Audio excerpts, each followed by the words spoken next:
Hi everyone, welcome to Woolen Spinning. My name is Rachel and I can be found pretty much everywhere as well for pearls. Today is Friday, August 12th and I am coming to you from just outside of Vancouver, British Columbia. This is episode 32 and I hope that wherever you are having a little bit of summer, or if you're in the southern hemisphere, that winter isn't treating you too badly. Today is a little bit different format from the regular show.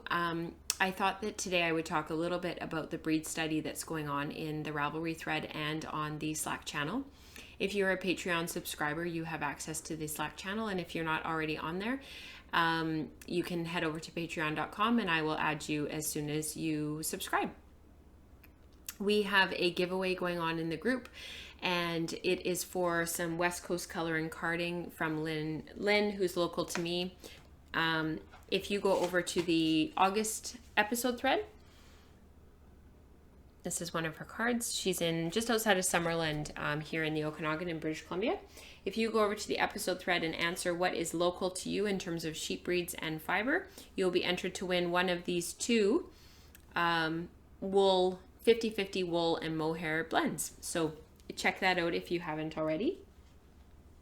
I also have a quick announcement for Patreon subscribers. The second week of every month, I give away a mug that is a woolen spinning mug. I actually don't have one right here to show you, but this month's winner from the Patreon subscriptions was Shelly Olson. So congratulations, Shelly, and I will get that in the mail to you in the next week or so.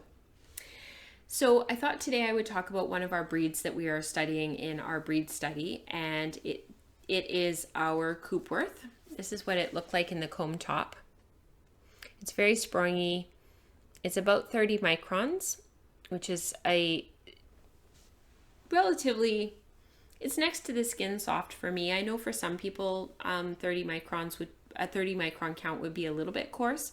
Coopworth for the long wools is on the coarser side, and this is from a farm in the States, and I thought that it just had a lovely sproing and a lovely bounce to it. It's comb top, but when you pull it apart and really look at it, it's almost a little bit more like roving. It's not really organized and really parallel to one another, and it definitely is more like a roving. The interesting thing about Coopworth is that it does have quite a bounce and quite a sproing to it. It's actually a more versatile and sturdy wool compared to some of the other long wools that are out there. And from the Fleece and Fiber source book, which is an awesome book if you don't already have it, they talk about combing it and that it really puffs up and really has quite a sproing to it. The staple length is generally 5 to 8 inches long. Fleece weight is very, it really varies a lot. It can be anywhere from 8 to 18 pounds.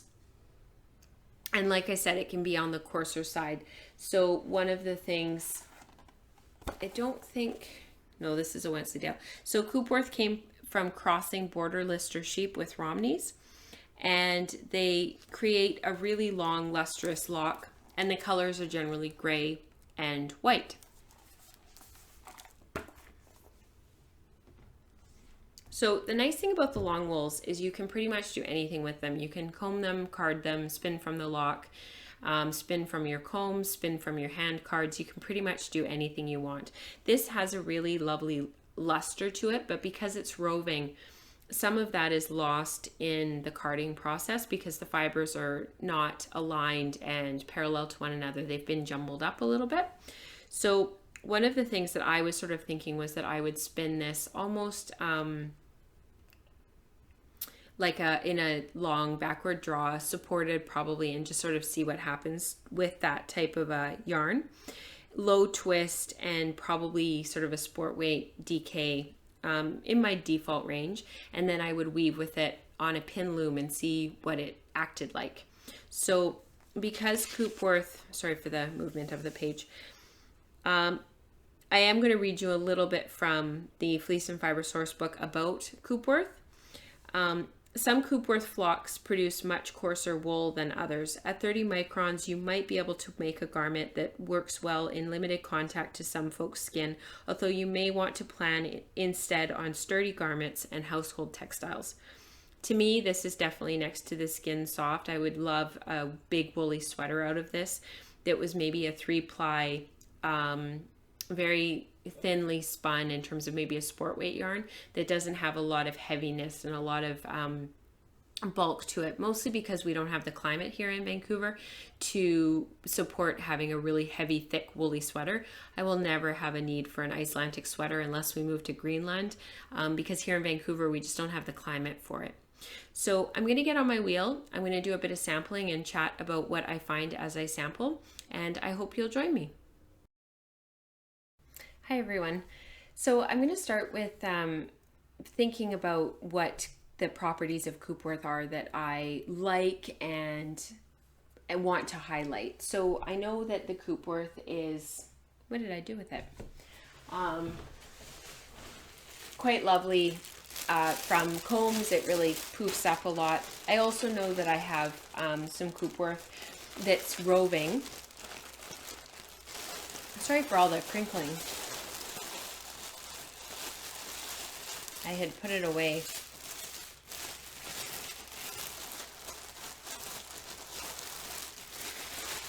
And that I probably want to work with it rather than against it in terms of not having a yarn that is worsted spun when I've got quite a lovely woolen prep. Although it's drafting like comb top, so we'll have to see what I end up with. So I am going to strip it down once, and I'm spinning on my Lendrum because, to be honest, I really prefer this wheel for sampling and for teaching on. It's just, I feel like this wheel and me are completely in tune. I just broke my leader. I had a really interesting chat with my friend Chrissy over at Snappy Stitches, and we were both saying the Lendrum always feels like an extra arm, or we're just so in tune with our Lendrums. And I don't know if it's because I've spent a lot of time spinning on it, or if it's just, it just gets me. So I am on quite a low ratio.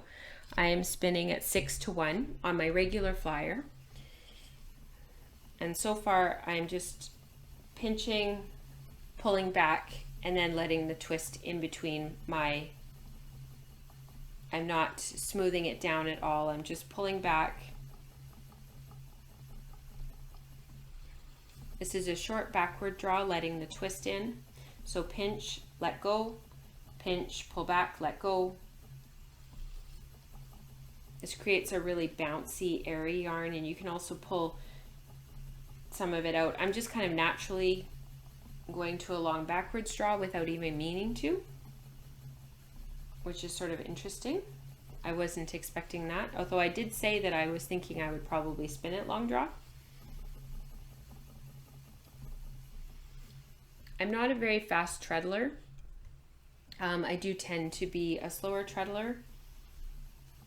So sometimes I find when I'm doing long backwards draw, it gets too thin because I'm just not getting enough twist in there and enough of the fibers twist locked.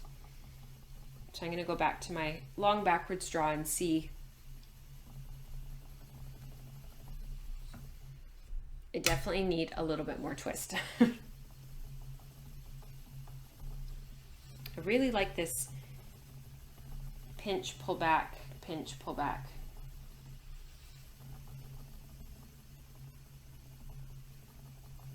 That's the beauty of a breed study like this. We get to just play. Try a little bit of something, see if it works. My default drafting, what I tend to default to for drafting is a short backwards draw.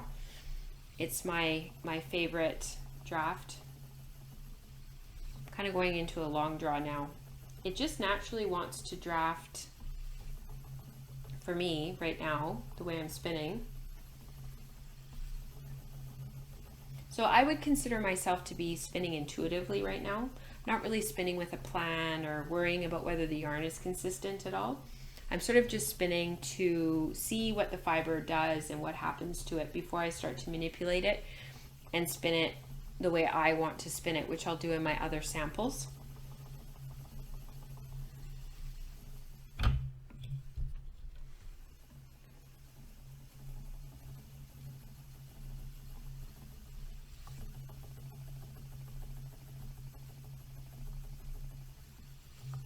Has quite a lovely hand, actually. I like what it feels like. It's not I know that Coopworth can be on the coarser side, but it feels quite lovely right now, and I could see maybe not a cowl out of this, but something that would be a little bit more hard wearing that I would want to dye.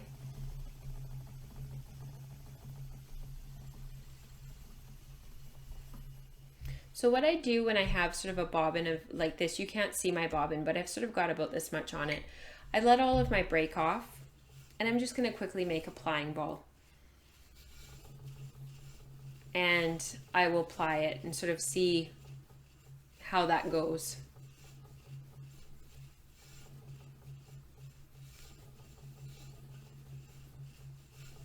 I really like being able to make bracelet plying balls. There's lots of tutorials out there on how to do them. If you don't know how to make bracelet plying balls yet, some people call it Andean plying, which is actually incorrect. But if you don't know how to make them, definitely spend the time to learn. I think it's very valuable. All right, so I spun in the Z direction for my singles, so I'm going to ply in the S direction. I'm going to go counterclockwise to ply. I just have to get this off my finger.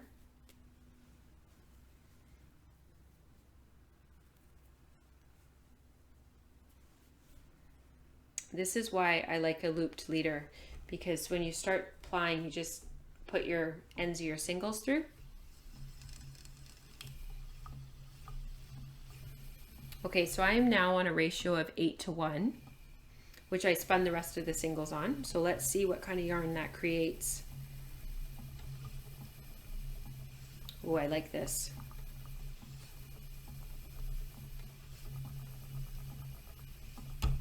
I really like this yarn. It's very fuzzy. There's very little definition between the plies. It's quite very woolen.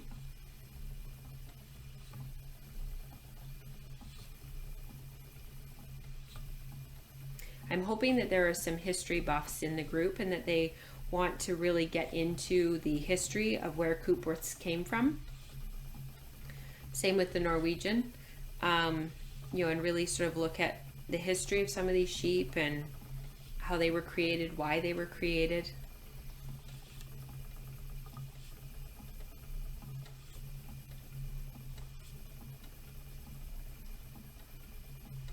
It'll be really interesting in a few years to look back and all of us to comment and notice on how much our knowledge has grown by undertaking these breed studies and looking at the different sheep breeds.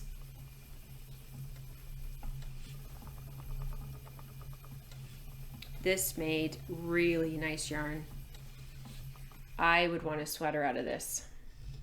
It almost has a bit of a down feeling to it, like the down breeds. I'll pull off the bobbin here and you can see. So this is what it looks like.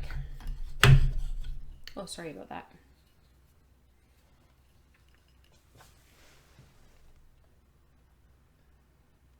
That has a really lovely, lovely hand. And this is what the yarn on the bobbin looks like. Very little definition between the plies. Holding it with the wrong hand. There we go. Very little definition between the plies. It's really fuzzy, quite airy. It has a really lovely, lovely feel to it.